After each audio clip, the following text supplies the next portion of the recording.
noite, sejam bem-vindos a mais uma live da Educação Crítica, com o nosso convidado de honra, sempre o Dr. Paulo Pinheiro, que está sempre disposto a nos ajudar a esclarecer a população do Rio de Janeiro, do Brasil, sobre essa pandemia que a gente está passando aí. Boa noite, Magno. Boa noite, mestre. Boa noite, doutor Paulo. Obrigado pela presença. Boa noite. Boa noite. Boa noite, Roberto. Boa noite, Jorge. Boa noite, Magno. Boa noite, doutor Paulo. Tema bastante importante de hoje, né? Bastante relevante. Obrigado, doutor Paulo, por aceitar o convite. Obrigado a vocês. Bom, vamos lá então. Sem mais delongas, como diz o outro, o doutor Paulo hoje vai falar as verdades da Ômicron. Tem várias coisas a serem colocadas aí. Ele está sempre se posicionando corretamente em relação a isso. Primeiro, o que representa essa variante, né? O poder de contaminação dela, o que isso pode gerar, doutor Paulo, nos leitos hospitalares, na sobrecarga dos leitos hospitalares, o que isso pode interferir na letalidade, né? O senhor fica à vontade para falar sobre esses temas que o senhor domina com muita clareza. Então, vamos passar a pergunta ao nosso ilustre convidado, doutor Paulo Pinheiro. Lucas, deixa só a imagem do doutor Paulo, vamos nessa.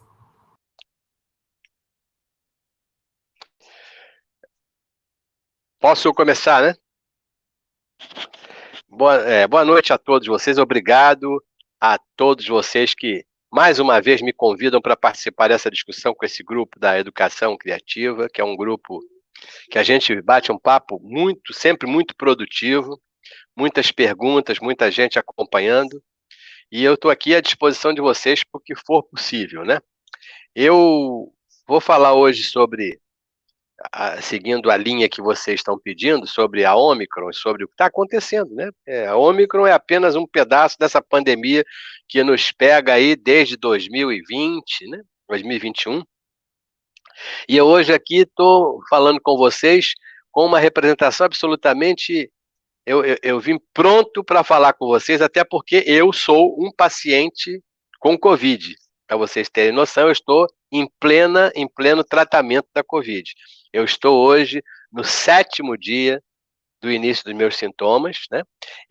Você sabe que eu estou isolado em casa, eu e a minha mulher, que tem um problema de saúde também, uma doença neurológica grave, e a gente tem todo o cuidado, a gente está numa luta muito grande de sobrevivência, de melhorar a qualidade de vida, e a pandemia é um problema de risco maior para nós.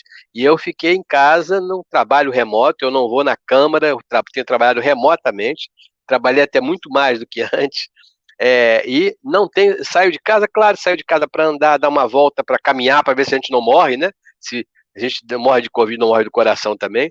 Dou uma caminhada na lagoa, lugares vazios, sem ninguém, eu e ela apenas, de máscara, né? Com todos os cuidados, entro no meu carro, vou lá, paro o carro no estacionamento, dou uma andada, volto. O resto é tudo dentro de casa, comida dentro de casa, supermercado dentro de casa. Eu não vou a shopping, não vou a restaurante, não é nada há 2 anos. E a maior prova de que essa variante é grave, é pesada, é muito transmissora, é o que aconteceu aqui na minha casa. Nada diferente aconteceu. Quem vem aqui nos ajudar na higiene da casa, uma pessoa de muitos anos com a gente, quando ela vem aqui, a gente, todas as vezes de 15 em 15 dias, que ela vem fazer aqui a limpeza na casa, a higienização na casa, ela vem e faz o teste para ver se está negativo, tem estado negativo, está vacinada com 3 doses, e, lamentavelmente, não sei até agora de que maneira aconteceu, como é que isso veio acontecer, na véspera do feriado, dia 19 agora, eu comecei a ter um calafrio à noite, nada diferente, apenas mal-estar, tirei a temperatura, estava um pouquinho alterado, 37,2, achei que era, no dia seguinte, dia 20, que era o feriado, eu pedi para minha filha veio aqui para casa para ficar com a Fátima, minha mulher, enquanto eu fui fazer a testagem lá na rua, fui testar positivo. Ela pegou depois, ela também está, a Fátima também está, ela está no 4º dia, e eu estou no 8º dia, pós início dos sintomas. Graças a Deus, os sintomas são aí o nariz um pouco, de vez em quando, entupido, a voz canasalada, tive um pouquinho de dor de cabeça no primeiro dia, pico febril pequeno, 37,2, depois não tive mais nada. Ela também não chegou a ter febre, tá bem, também com o nariz escorre um pouquinho. E estamos aqui vivos, é a maior prova, eu não preciso perguntar para ninguém, eu estou aqui provando, e ela, Fátima, que nós estamos vivos, não estamos internados por causa da vacina. Esse é o exemplo mais clássico do mundo. Graças a Deus eu aguentei 2 anos sem ter, não tive no início, onde seria muito mais grave, né? E apareceu agora a infecção, claramente mostrando o poder de transmissibilidade muito grande dessa variante, né? E essa característica, ela não atua, não entra, não ataca diretamente os pulmões, lá por baixo, alvéolos, etc. Ela ataca as vias aéreas superiores, traqueia, garganta, toda a parte respiratória superior, onde ela concentra muita secreção. Você, às vezes, acaba tendo, por coisa com secreção, algumas complicações, como a sinusite, etc. Por isso é preciso botar bastante soro fisiológico no nariz. Mas estamos em casa, não precisamos ir para o hospital, não precisamos entubar, não precisamos receber oxigênio, a oxigenação nossa está boa.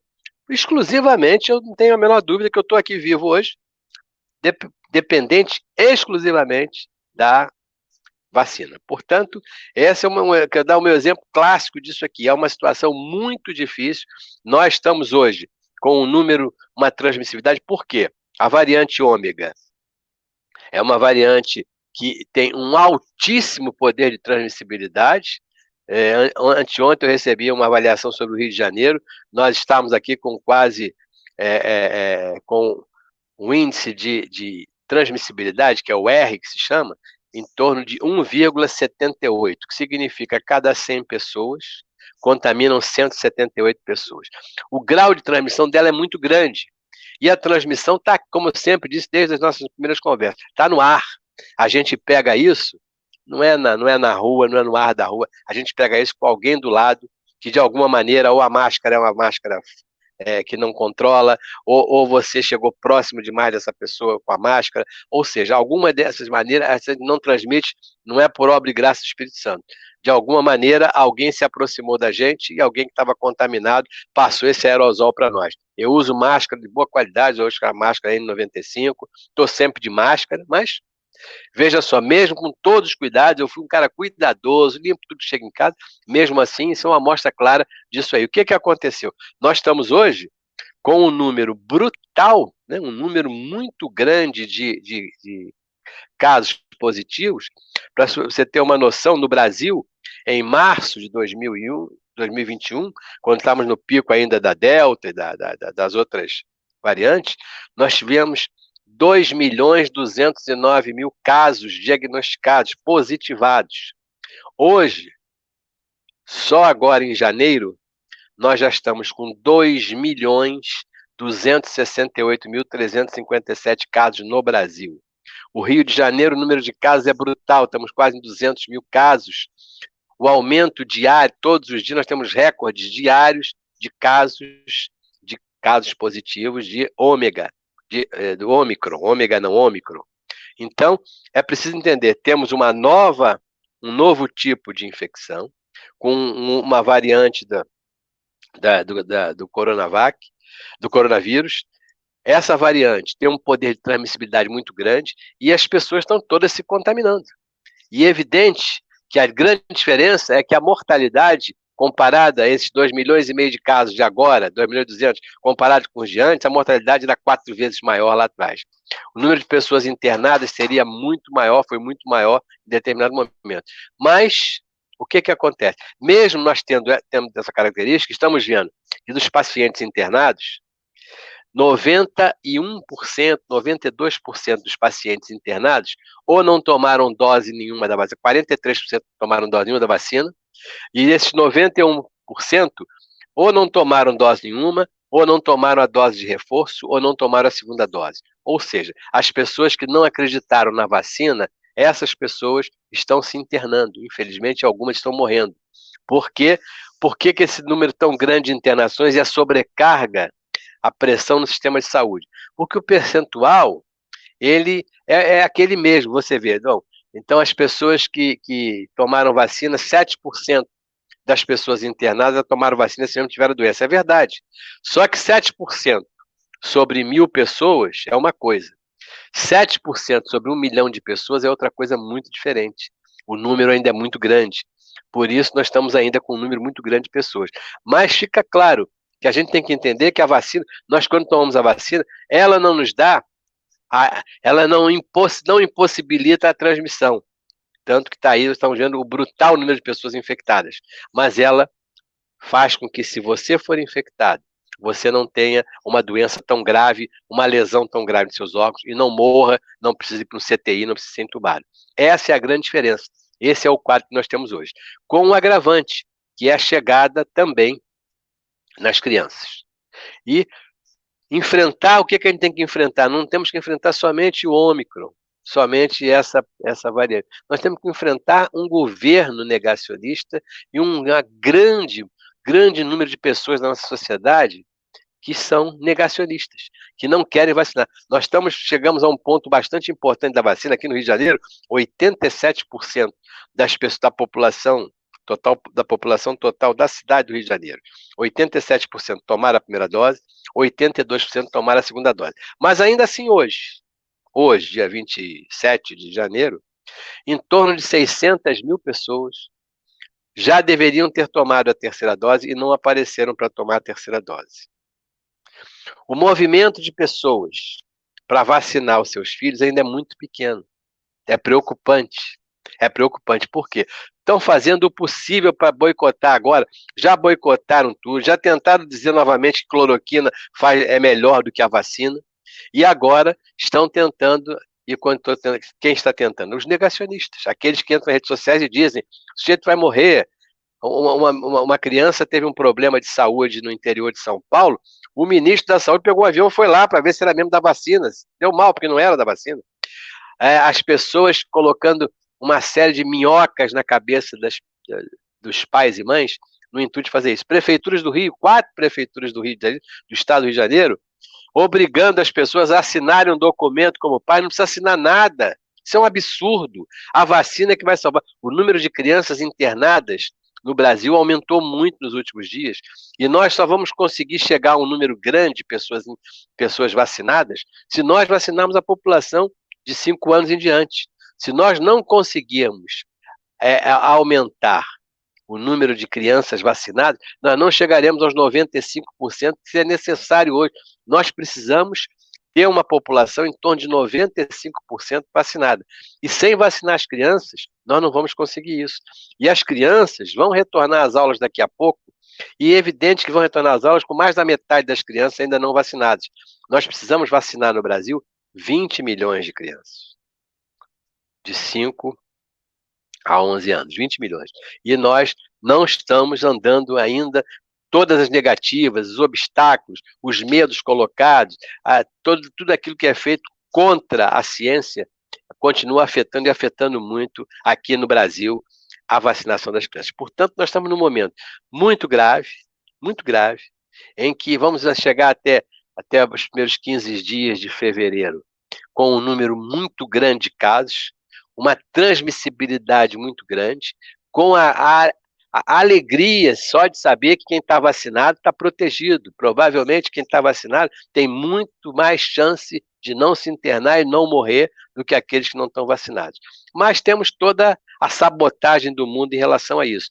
Nós somos um país que testa pouco, vocês estão vendo agora a testagem, e vejam só o que fizeram com a população. O sujeito preocupado em testar, às vezes vai para o lugar daquele negativo e acaba se contaminando, porque está juntando todo mundo. Testagem, vacinação nos mesmos locais, em clínicas da família, em lugares fechados, o que está sendo muito difícil de fazer. Mas estamos conseguindo testar, estamos conseguindo vacinar aqui no Rio de Janeiro, mas é preciso que a gente faça mais testes. A informação de hoje é que o número de testes no estado do Rio de Janeiro vai durar até sexta-feira, e que chegaria a mais 1 milhão de testes até sexta-feira. É preciso chegar, nós precisamos testar as pessoas. Por quê? Você tem que entender o que acontece. Eu, por exemplo, já não estou com mais sintomas, mas eu tenho que entender que não é só por causa de mim. Se eu sair da rua, se eu tiver saído da rua, na minha casa, eu ou a minha mulher saíssemos no mesmo elevador com alguém, nós estaremos contaminando os outros, apesar de estarmos bem de saúde, mas estamos contaminando. Ainda estou no 8º dia, provavelmente até o 10º dia. Se eu ainda tenho sintoma, eu ainda estou contaminando. Eu estou aqui dentro de casa fechado. É uma questão muito importante de consciência coletiva. Graças a Deus, tomei vacina, estou bem. Ah, mas mesmo assim peguei.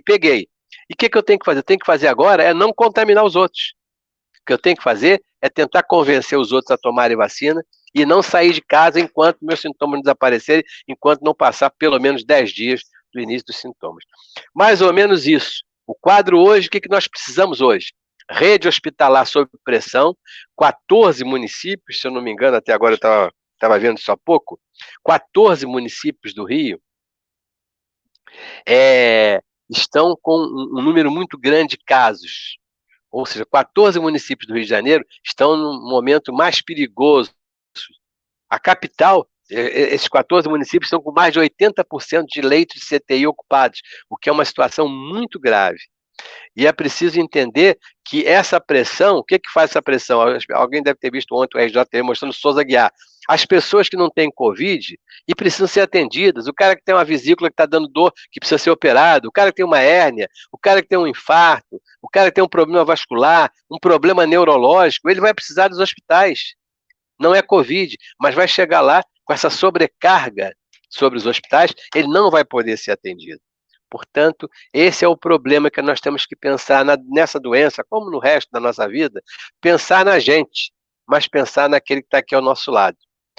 Eu dei um levantamento, depois eu queria falar sobre algumas outras coisas, mas acho que dei uma geral do que você tinha me pedido. Eu acho que posso deixar para vocês fazerem algumas perguntas que eram sobre isso. Alta transmissibilidade, já falei. As medidas de controle, infelizmente, a população não aguenta mais, não quer mais, e é um perigo. Ninguém está usando mais máscara. Ninguém, esse negócio do passaporte, que é importantíssimo. Nós temos que ter um passaporte de vacina, sim, mas ninguém está cobrando passaporte. Mentira, você vai em qualquer restaurante, qualquer bar, todo mundo amigo seu. Eu não estou indo, mas meus amigos estão me contando. Que vão em lugar e não tem que estar pedindo passaporte nenhum. E é necessário, jogo de futebol. A sorte nossa é que o Campeonato Carioca é muito ruim, não dá ninguém nos estádios. Mas não pode ter jogo com público, pelo amor de Deus, nesse momento. A história da volta às aulas, a volta do trabalho, nós temos que, nesse momento, a pressão é muito grande, as pessoas estão se contaminando, há falta de profissionais de saúde, temos mais de 20% de profissionais afastados, há falta de profissionais para dirigir ônibus, para trabalhar no metrô, para trabalhar na indústria, no comércio. Isso precisa ser visto, nós precisamos entender que isso acontece porque as pessoas não estão mais cumprindo as medidas necessárias. É preciso continuar usando máscara, sim. É preciso não aglomerar. A praia do domingo, quanta gente se contaminou ali, meu Deus. Quanta gente. Eu acho que tem que voltar a funcionar, mas tem que ter cuidado, gente. Tem que ter cuidado. Não adianta ficar aborrecido com o vírus, porque ele não está cansado. Nós estamos, mas o vírus não está cansado. Então, as medidas... É preciso que medidas sejam tomadas. Os governos não podem permitir. O carnaval foi adiado, muito bem. Mas o resto não foi adiado, é preciso adiar o resto. Não pode ter festa. Não pode ter encontros fechados. Mesmo com máscara, não pode, gente. Então, essas coisas todas são necessárias e os governos não estão fazendo absolutamente nada em relação a isso. Temos que ver o futebol, temos que ver os cultos, temos que ver as igrejas, temos que ver esse lugar onde muita gente continua se reunindo. E é evidente que essa quantidade tão grande de pessoas contaminadas vão cada vez pressionar mais os serviços de saúde, tanto os públicos quanto os privados.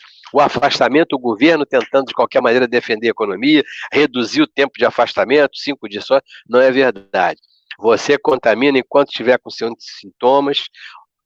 Pelo menos durante 10 dias você precisa estar afastado. No mínimo 10 dias você precisa se afastar se você tiver com o coronavírus. Eu, por exemplo, estou hoje no 8º dia. Eu só vou ter autorização minha para ir ali para a rua, para pegar o elevador ou para andar em algum lugar, depois do 10º dia. E assim mesmo é preciso ver, não adianta eu fazer o exame mais. É preciso saber se eu tenho sintomas, se eu ainda estou contaminando ou não. Porque às vezes eu ainda posso ter resquício. Portanto, o normal seria você ficar 14 dias.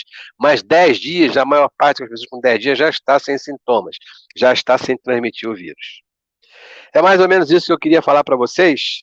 Tinha umas outras coisas que eu lembro depois. Já falei da sabotagem das vacinas, da sobrecarga da rede hospitalar, da pouca testagem que nós continuamos fazendo, né? E da explosão de casos, principalmente em crianças. Nós estamos com muitas crianças. Você tem uma noção? Nós temos quase 4 vezes mais crianças internadas agora do que tínhamos no ano passado, quando ainda era a variante anterior que estava predominando. Falei o que eu podia falar, que eu estou lembrando que era para falar para vocês se perguntaram. Agora espero que vocês me perguntem algumas outras coisas ou alguma coisa que não ficou esclarecida nas minhas colocações iniciais. Bom, vamos agora em cima das perguntas que estão sendo colocadas aí, doutor Paulo. Pois não. Um monte de gente perguntando, já fazendo colocações. Vamos abrir, então. Lucas, coloca aí, por favor. Pergunta.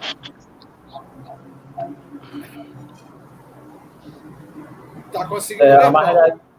Eu consigo ler, mestre, mais fácil. A Margarida Silveira colocou: na minha família, de 6, os 5 pegaram a variante Ômicron, tendo todos os cuidados. Com isso, como isso acontece?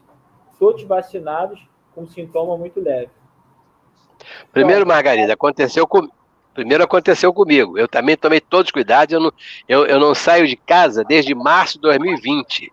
Oficialmente, eu saio, como eu te falei, vou andar em algum lugar, vou andar em volta do quarteirão onde não tem ninguém, ando na Lagoa, que é um lugar próximo, o Jardim Botânico, mas não tenho cuidado. Não vou a supermercado, não vou a restaurante, não fui fazer exames que eu tinha que fazer, fiz aqui em casa, e me contaminei minha mulher.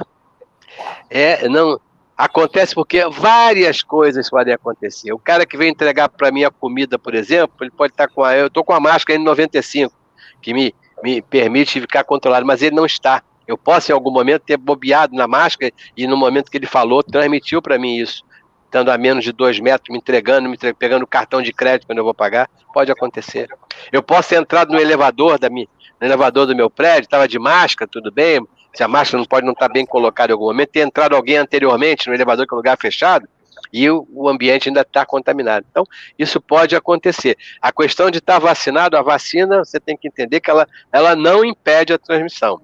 O que a vacina faz é que você tem uma doença, quando é contaminado, você tem a doença de uma maneira mais branda, não dá aquela pneumonia que dava da outra vez, a lesão em vários órgãos do corpo, apenas você fica com muita secreção, às vezes tosse, um pouco de dor de cabeça, pode dar uma sinusite, pode dar uma dor de garganta mais forte, e aí você tem que tomar as medicações para isso, um corticoide se for necessário, o antitérmico para a febre, para o mal-estar, mas a razão disso é a altíssima transmissibilidade desse vírus. Esse vírus foi nunca visto uma coisa como essa. Você está vendo a quantidade de pessoas no mundo inteiro que estão contaminadas. A nossa sorte é que ele não causa tanto dano para quem tomou a vacina. A vacina é para isso. A vacina, em momento algum, ninguém precisa pensar que tomando vacina vai ficar isento de ser contaminado. Não vai. Vai ficar isento de ter uma doença mais grave, de ter que ir para o CTI ou de ter que morrer. Vamos lá, Lucas. Bota outra aí.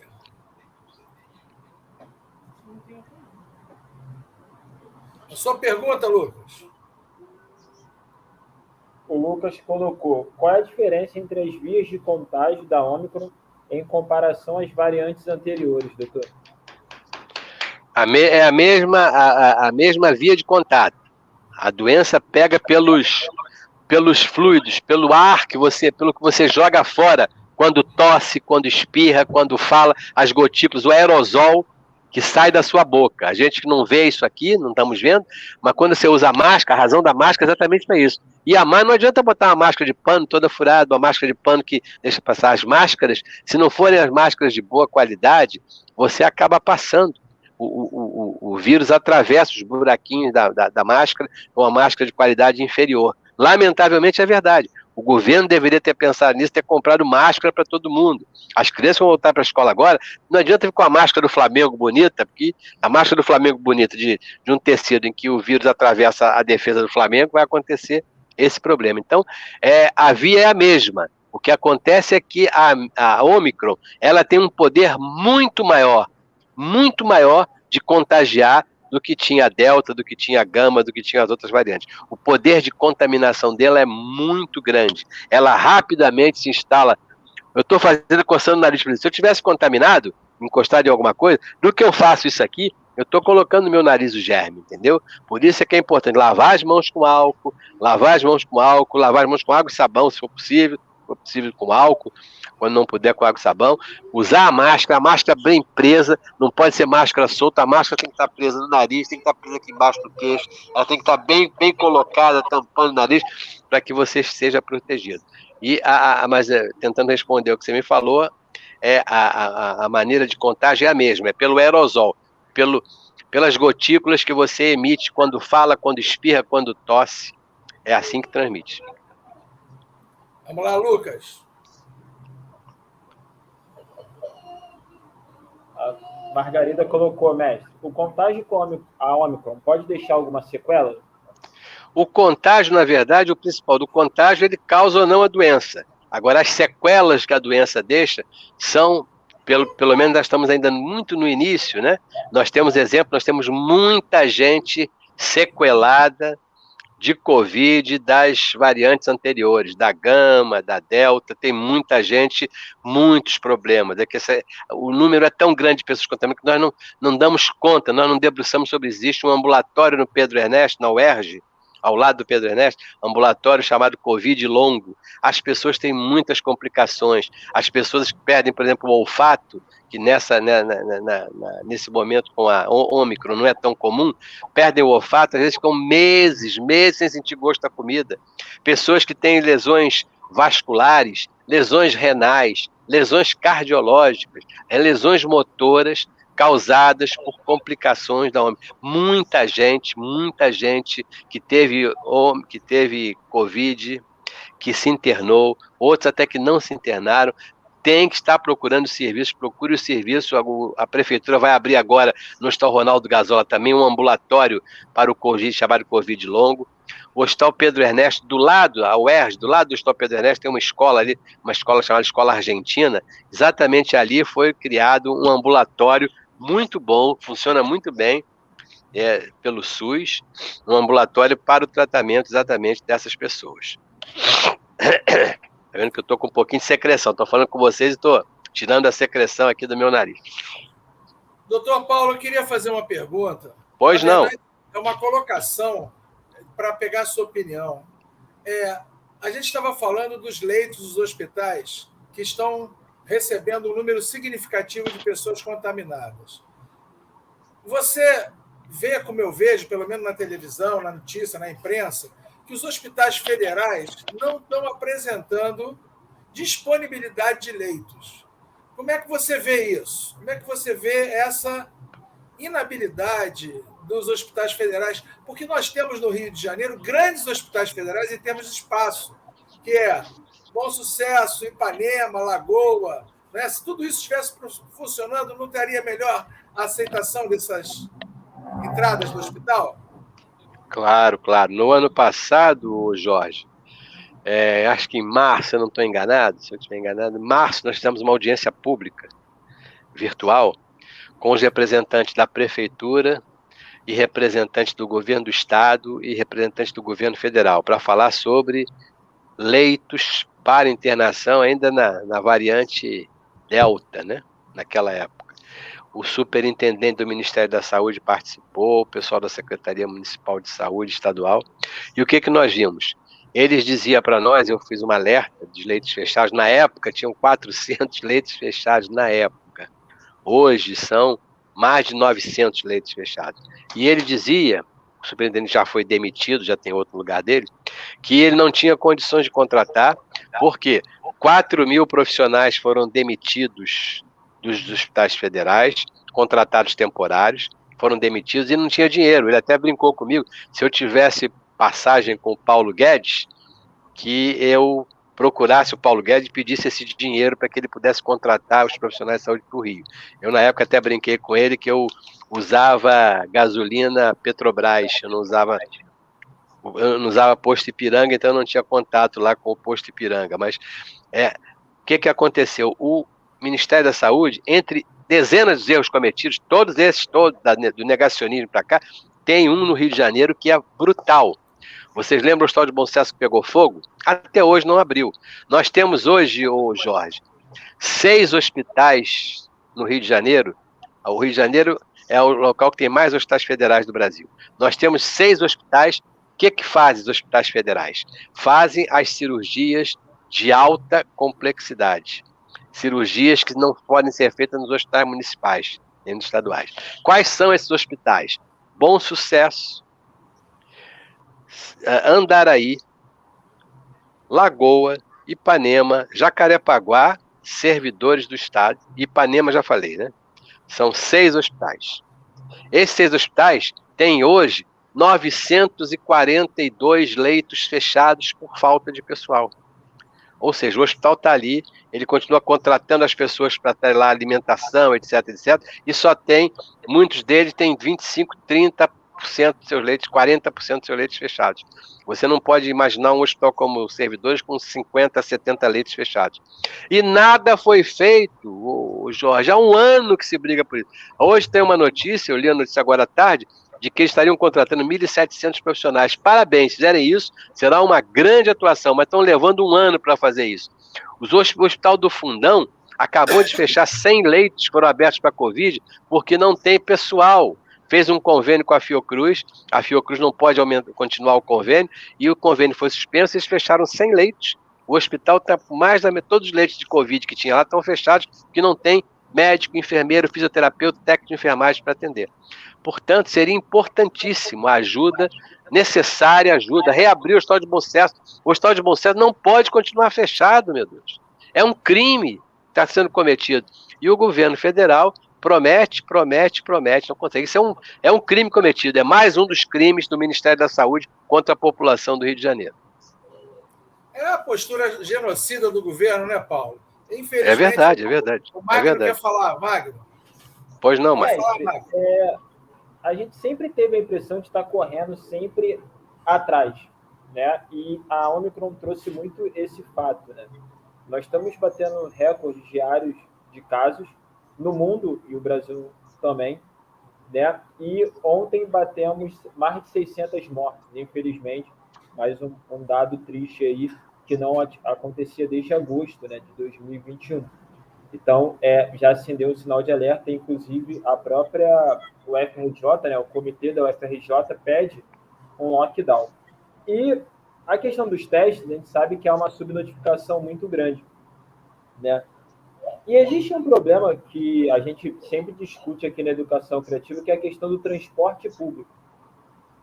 Até que ponto, como você falou brilhantemente, os problemas da infraestrutura da cidade, que já aconteciam, como, por exemplo, transporte, habitação, ajudam na proliferação dessa variante, né? Porque esses problemas são anteriores à própria Covid, né? O problema de transporte sempre foi muito claro aqui no Rio de Janeiro, mas até que ponto eles potencializam o efeito da Covid na população carioca?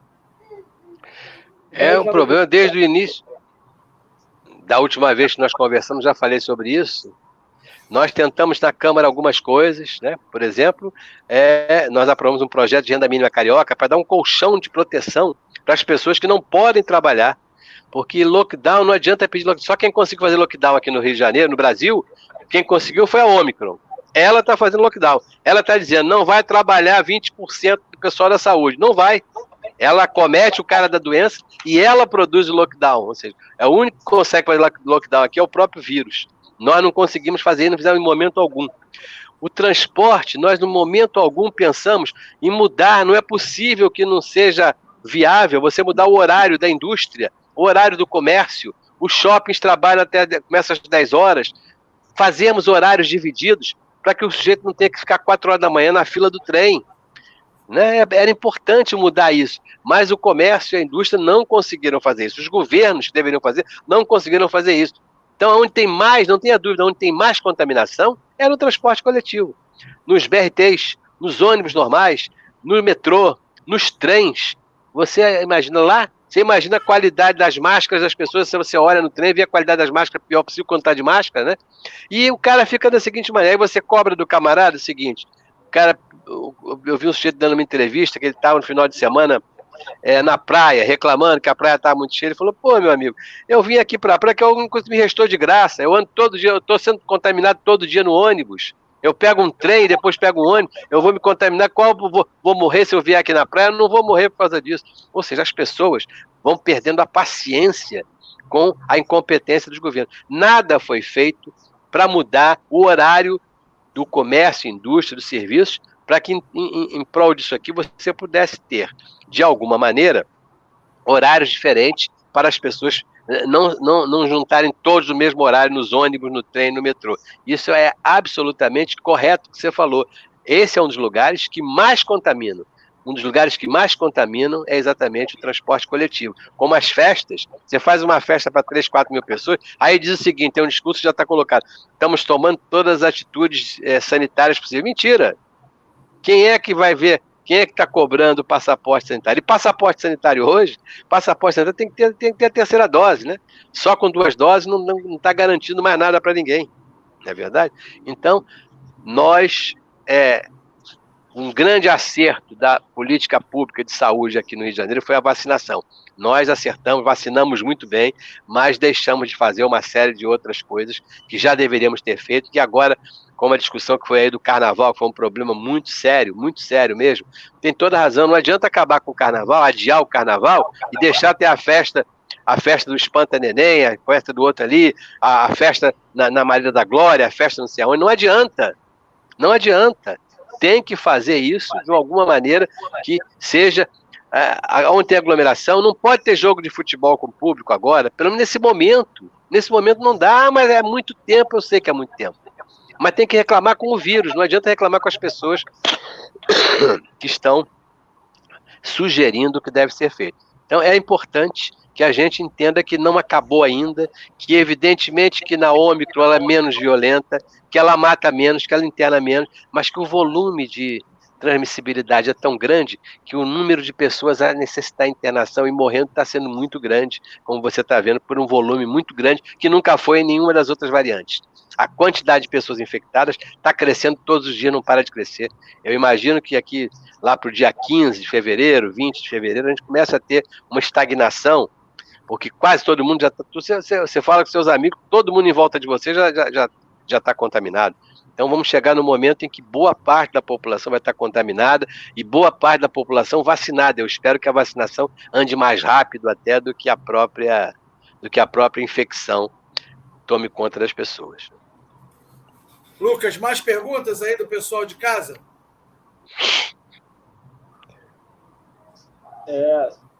Mestre, só um comentário aqui, eu vou colocar aqui, que eu acho Lucas, que é não tem mais. da Valéria, ela falou uma coisa muito importante aqui, peraí, coloquei aqui da Valéria, ela falou, doutor Paulo, fico impressionado a quantidade de médicos que são contra a vacina e aconselham seus pacientes a não se vacinarem.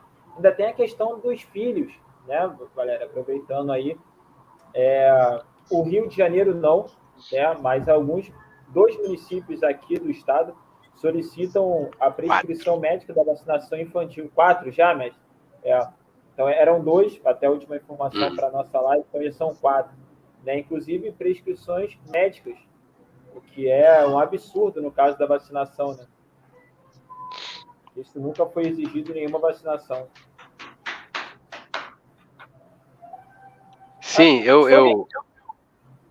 Pode responder? Já terminou?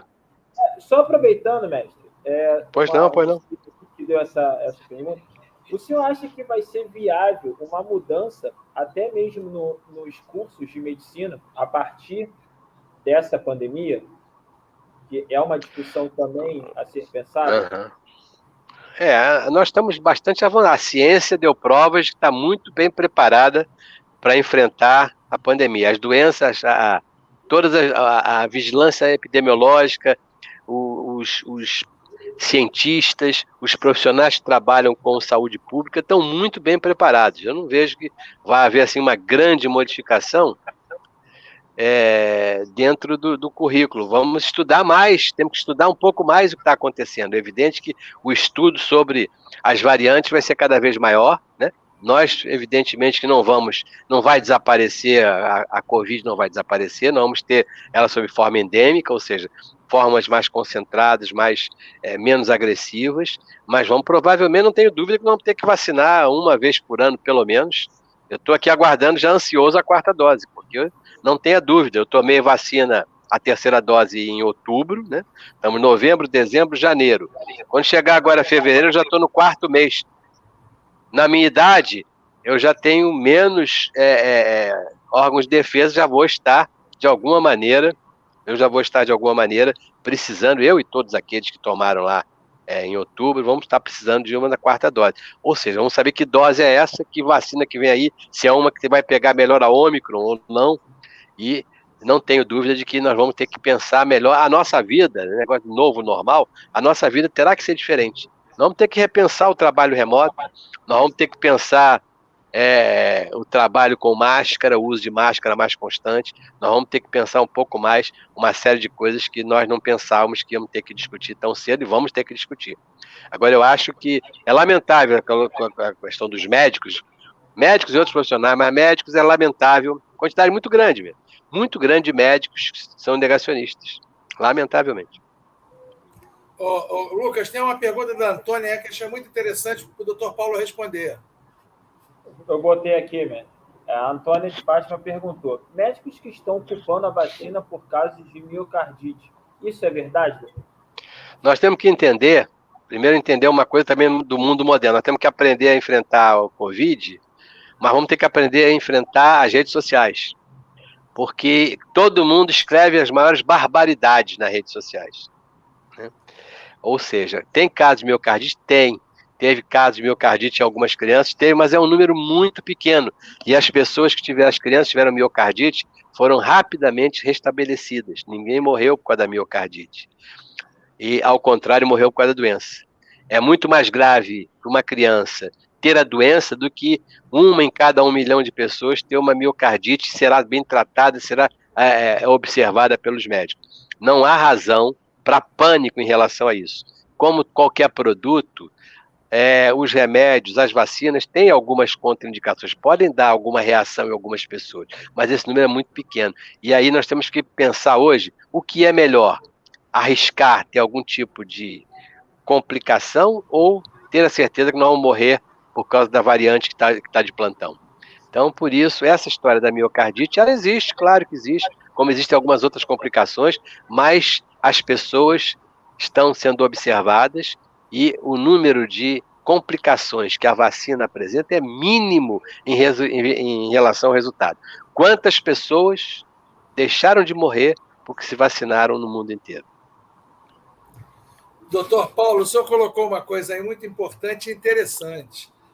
A pior pandemia que nos está assolando são as redes sociais. As redes sociais são uma pandemia absurda. Por quê? Porque a rede social fez com que a informação suprisse o conhecimento. Informação é uma coisa, conhecimento é outra. Né? Eu sou professor, o Magno também é. A gente diz para os nossos alunos que o Google não dá diploma. O Google, ele te informa, mas para você lançar a mão do Google, você tem que ter um conhecimento prévio. Né? O Google vai te ajudar. Então, é o que o senhor falou brilhantemente. Né? Todo mundo escreve o que quer ali. Então, o cara que faz mal, por exemplo, efeito colateral, todo remédio tem.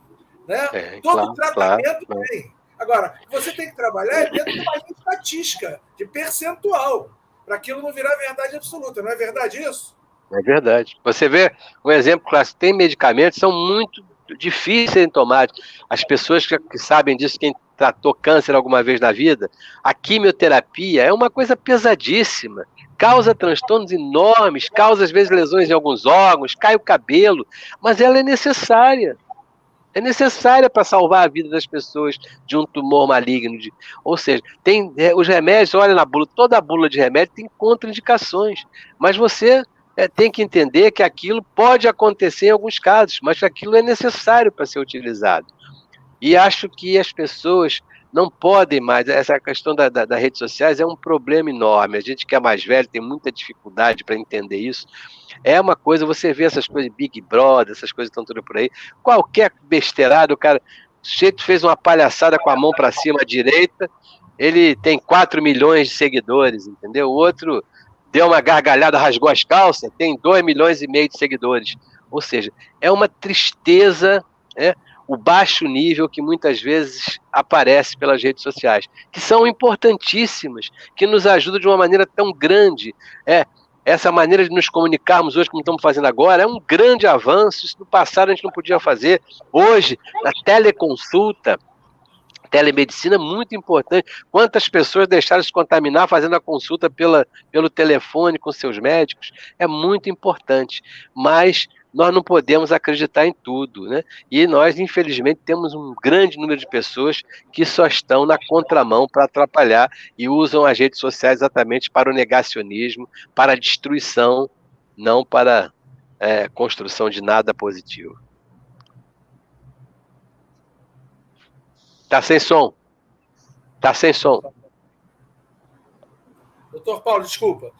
Se o senhor falar alguma coisa que o senhor tinha que falar, esperando as perguntas, ou não, senão, não esqueça que o senhor tem aquele compromisso, eu não quero atrapalhar o senhor. Não. Eu estou contando aqui, estou vendo 45 minutos de live, ainda temos uns 15 minutos aí para falar à vontade, quem quiser perguntar. Eu só queria lembrar uma coisa que eu não falei no início, é o número de internados hoje aqui no Rio de Janeiro. Temos 746 pessoas internadas na rede municipal SUS e 21 na fila. A fila de espera hoje está levando 4 dias para o sujeito, 4 dias para conseguir a vaga em UTI. Está começando a criar problemas. 14 cidades estão no limite de 80% de internações nas suas unidades de saúde para o interior do Rio de Janeiro. É uma coisa complexa, é uma coisa muito, muito grave.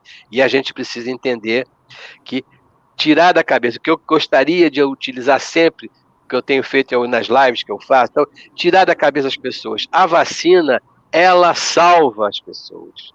Eu estou aqui, todos os dias eu acendo uma vela para a vacina que eu tomei, entendeu? Porque foi ela que me deixou hoje estar aqui conversando com vocês e não estar deitado num leito de CTI. Pois não tenho dúvida alguma. Eu sou hipertenso, sou diabético, me trato, né? Já tive asma um momento da minha vida. Evidentemente que eu sou um paciente de altíssimo risco. E não fosse a vacina, claramente eu estaria em situações, não sei nem se estaria vivo hoje. Temos que agradecer a ciência, com todos os riscos que existem.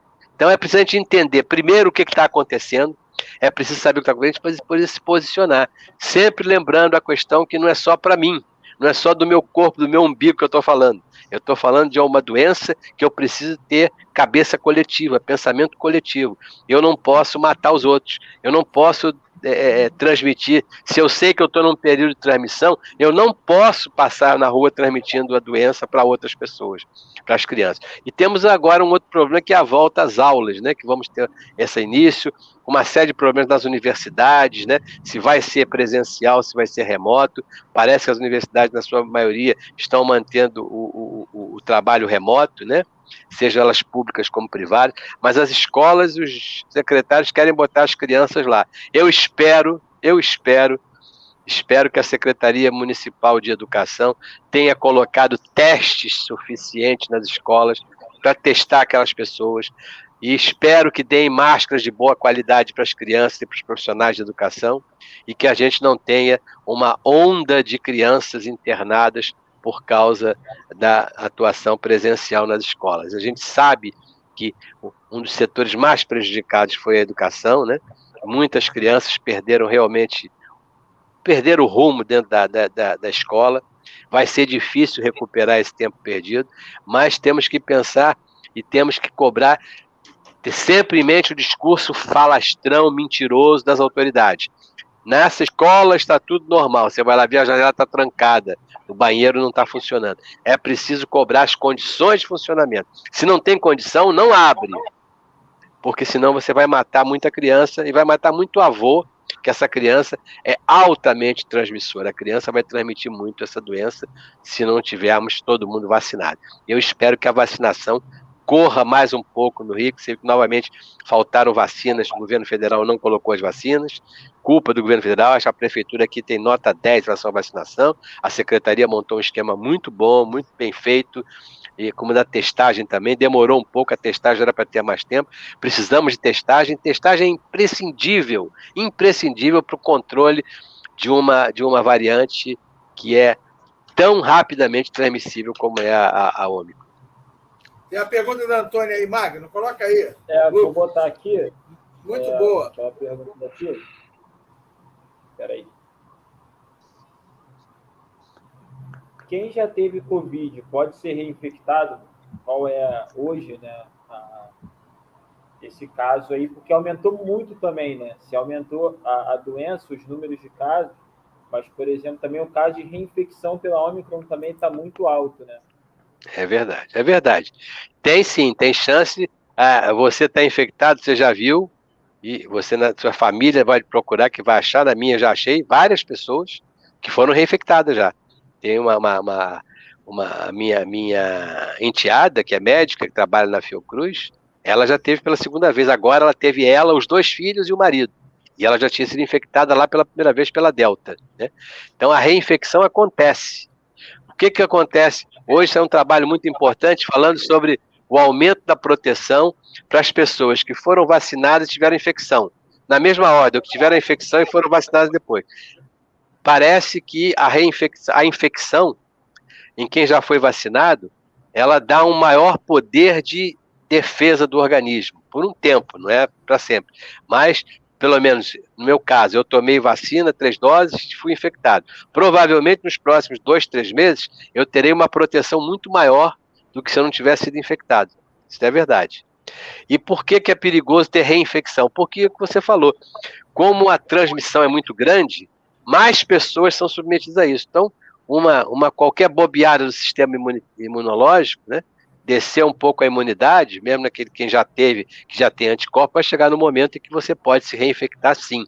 Não é garantido que você teve a infecção. O presidente, uma das fartas asneiras que o presidente falou foi essa, de que ele não ia se vacinar porque ele já tinha se infectado e nunca mais ia ter Covid. É um erro grosseiro o que ele falou, porque você é infectado, você pode ter Covid outra vez. Quanto tempo não se sabe. Aí depende muito do tempo da sua proteção, né? Como a gente não sabe quanto tempo dura a nossa proteção. Você toma a vacina, a terceira dose da vacina, e provavelmente 6 meses depois, 8 meses depois, é o que se calcula hoje, 6 meses depois, você já está com o seu nível, quando você é mais velho, né? Isso no idoso, o cara com mais de 60 anos é mais comum, a sua imunidade vai caindo, e você sabe que as pessoas idosas têm sempre um problema, tudo no idoso vai caindo, até a imunidade, né?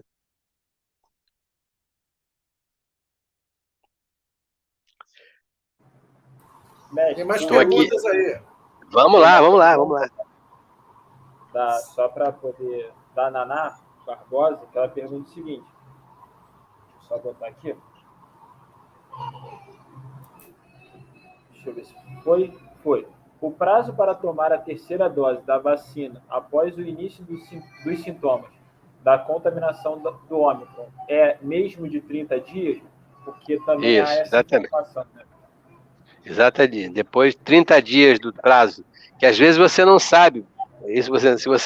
Se você teve a contaminação e não sabe, aí vai ficar difícil. Não teve sintomas, é assintomático, é difícil. Mas se você sabe quando começaram os sintomas, ou sabe quando você fez o exame e achou que está positivo, você não deve tomar a vacina, a terceira dose, menos de 30 dias disso aí. Esperar 30 dias para você tomar a dose de reforço. Como também esperar o período que é dado depois da segunda dose. Há um período depois da segunda dose em que você tem que tomar a terceira dose. Hoje, no Rio de Janeiro, mais de 600 mil pessoas não voltaram para essa terceira dose, o que é lastimável, o que é lamentável.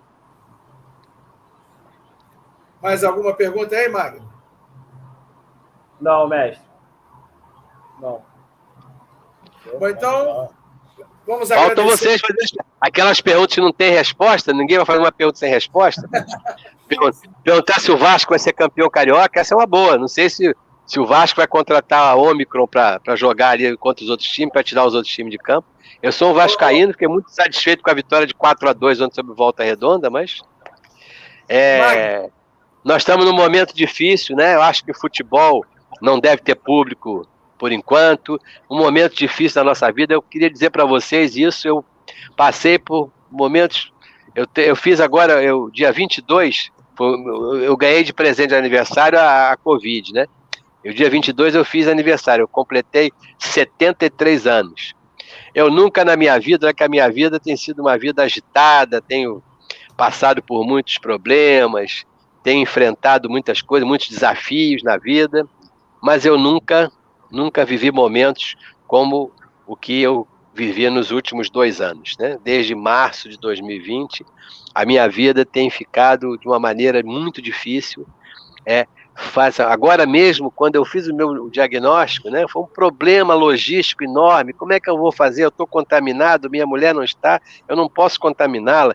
Eu tive que sair, fui para casa a minha enteada mora na Tijuca, eu moro na Gávea. Eu fui para a casa dela e ela ficou com a mãe dela, ficou com a Fátima, minha esposa, e eu tive que fazer uma mala, mudar de casa, deixar a minha esposa, que tem um tratamento que eu acompanho diariamente, diretamente, ter que deixar tudo isso, ficar à distância, uma coisa muito complicada. A preocupação se você vai piorar, se você vai ter um problema à noite, se você vai precisar internar, ou seja, são momentos difíceis, a luta no dia a dia para tentar não se contaminar, com medo de se contaminar você podia ter um quadro mais grave.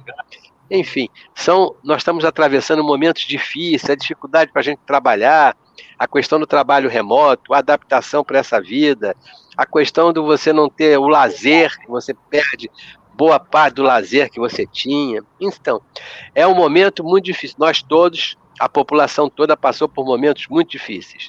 Não podemos nem exagerar, nem diminuir o tamanho desse problema que não acabou, né? Nós temos aí uma série de coisas, complicações de quem teve Covid, que está com a Covid longa, não se sabe se virá outra variante ou não. Enquanto nós não tratarmos a Covid como algo coletivo, enquanto nós continuarmos sabendo e não tomarmos providências, sabendo como a gente soube agora por esses dias que a Organização Mundial de Saúde falou, existem hoje, Jorge, Magno, existem hoje 31 países no mundo que não tem nem 10% da população vacinada com a primeira dose. Isso é inaceitável. Inaceitável. O mundo precisava entender que nós temos que ajudar a colocar vacinas e colocar atendimento para essas pessoas. Na África, na Ásia, aqui na América Central, o Haiti, por exemplo, é uma tragédia aqui perto de nós. Ou seja, nós temos que entender esses locais. Aí você vai, daqui a pouco aparecer uma outra variante. Apareceu, porque nesses locais é que vão crescer as variantes. Onde não há vacinação, onde não há controle da doença, é de lá que vão surgir novas cepas que vão acabar com a nossa vida e com a vida daquelas pessoas de lá também. É preciso que a gente entenda que a gente não vive individualmente, a gente vive coletivamente. E eu espero que todos, ou a maior parte das pessoas, tenham aprendido com o sofrimento que estão passando nesses momentos tão difíceis que estão pela frente. Eu espero que a gente tenha uma redução da transmissibilidade, que a maior parte da população já esteja contaminada, que a maior parte da população termine aquela que precisa fazer a vacinação, que as crianças sejam vacinadas, esses 20 milhões de brasileiros e brasileiras sejam vacinados, para que a gente possa vir discutir outros problemas tão graves de educação e de saúde que nós temos nesse nosso país, que tudo está colocado de lado, tudo hoje é secundário, hoje a Ômicron é que domina as nossas conversas. Espero que não tenhamos uma substituta para a Ômicron daqui a pouco. Doutor Paulo, muito obrigado pela sua... Em 58 minutos, foi quase em dia. Eu que agradeço a vocês mais uma vez essa oportunidade, estou sempre à disposição para a gente conversar, para a gente discutir, para a gente tirar as dúvidas, para a gente trocar coletivamente os nossos conhecimentos. Mas só aproveitando a sua deixa, o mundo dificilmente vai ser coletivo, doutor. O mundo é individual, principalmente dominado pelo sistema chamado capitalismo. O capitalismo é o lucro na frente da vida, né? O lucro na frente da vida. Essa questão do isolamento, ela passa muito por aí também. Né? Exatamente. Lá no início, deixa eu só falar um detalhe mais, Jorge. Lá no início, lá em 2020, eu vi uma entrevista com um rapaz, o pai dele era dono de uma loja no centro da cidade, e ele deu uma entrevista na porta da loja fechada. Ele falou, meu pai é comerciante, meu pai disse que não podia parar, que quem tinha que parar era o Covid, tinha que parar, que ele não podia parar, porque senão ele não tinha como manter a loja dele aberta. Resultado, diz ele, o meu pai foi embora e a loja ficou aqui. é aquela história do sujeito que não pode parar, que em primeiro lugar está a economia. Em primeiro lugar está a economia, para aqueles que acham isso, muitos deles já foram embora. Mas não existe alguns para o céu, né? Alguns foram para o céu, agora tem outros que morreram, que abriram esse calor que está fazendo aqui no Rio de Janeiro é a porta do inferno que abriu para alguns aí que subiram, hein? Para alguns, especificamente, né? Para alguns, mas tem outros que a gente às vezes não sabe, descobre por acaso. Por acaso. Mas isso aí, não existe economia sem povo, sem vida. A economia não existe sem vida. É isso que tem que ser visto. Magno, suas considerações finais. Paulo, gostaria muito de agradecer mais uma vez a participação, né, na nossa live, sempre muito explicativo. E também a todos que assistiram a nossa live, né, hoje aqui pelo Facebook. Agradecer ao Lucas, também pela dona da casa. Mas também falar, né, que a gente ainda vive um momento, eu acho que isso também é importante, né? É um momento de incerteza, mesmo com a vacinação avançando. O Paulo trouxe um dado aqui que é muito assustador: 600 mil pessoas não têm, né, o completo, a sua estrutura vacinal é gratuito, galera. O SUS está aí, é para todos, né? Por mais que nós sejamos a referência, houve uma campanha muito grande, então, por favor, acreditem na vacina, vacinem seus filhos, por favor, também, seus netos, convençam que a população só vai sair dessa se a maioria da população estiver vacinada. Então, acho que é isso, mestre. Muito obrigado, mestre Paulo, por mais uma live. Doutor Paulo, muito obrigado mais uma vez. O senhor já é quase sócio proprietário da Educação Criativa. Pois é. Eu quero convidar vocês também, a vocês e a todos os seus ouvintes, telespectadores, eu não sei nem como é que chama na rede social, não é telespectador, né? Ouvinte, todos os seus seguidores, né? Seguidores, que nos acompanham nas nossas redes sociais. Nós fazemos algumas lives, eu queria convidar vocês, eu vou pedir ao Orlando que tenha um contato mais com vocês. A gente fez umas lives, a semana passada, uma live muito interessante com o Hermano. O Hermano era um pesquisador da Fiocruz, que tem uma ligação muito grande comigo, e nós temos feito algumas lives interessantes, e era importante botar vocês, se vocês quiserem participar também, até para participar da live com alguém de vocês, e mandar o seu pessoal também participar, pedir para o seu pessoal participar. Entre em contato com as nossas redes sociais, Facebook, Instagram, Twitter. Vereador Paulo Pinheiro, você entra lá e descobre tudo. E vamos na próxima. Isso, vamos na próxima vez. Próxima vez que a gente tiver uma live, vou chamar se um de vocês queira representar aí, ó, a educação criativa, a participar com a gente, tá bom? Será uma grande honra, mestre. Muito obrigado pela oportunidade. Muito obrigado pela oportunidade. Um grande abraço para vocês. Cuidem-se, continuem usando máscara, continuem não aglomerando e vamos continuar vivos, que é o mais importante. Um abraço para vocês. Pois não. Paulo, antes de você ir, eu quero fazer um convite que se estende a você também. Pois não. Né? Nós, no dia 31, vamos fazer a segunda parte de uma live que a gente começou esse ano, foi a nossa primeira live do ano, o ultranacionalismo e o neoliberalismo e o neoliberalismo e suas drásticas consequências. Né? Essa medida neoliberal que está arrasando com o mundo, né? Está tirando o Estado, não existe povo sem Estado, não existe país sem Estado. Então, você está convidado para assistir, todos os seus seguidores também. Muito obrigado. 9 horas, tá bom? Muito obrigado mais uma vez pela sua presença. Está aí na tela Paulo Pinheiro, RJ, no Insta. Né? Todo mundo, vamos seguir o Paulo Pinheiro, que o trabalho que ele faz é maravilhoso em defesa da vida, em defesa da saúde. Obrigado. Obrigado, Lucas. Um abraço para vocês. Muito obrigado. Um abraço a todos. Cuidem-se. Obrigado. Um abraço.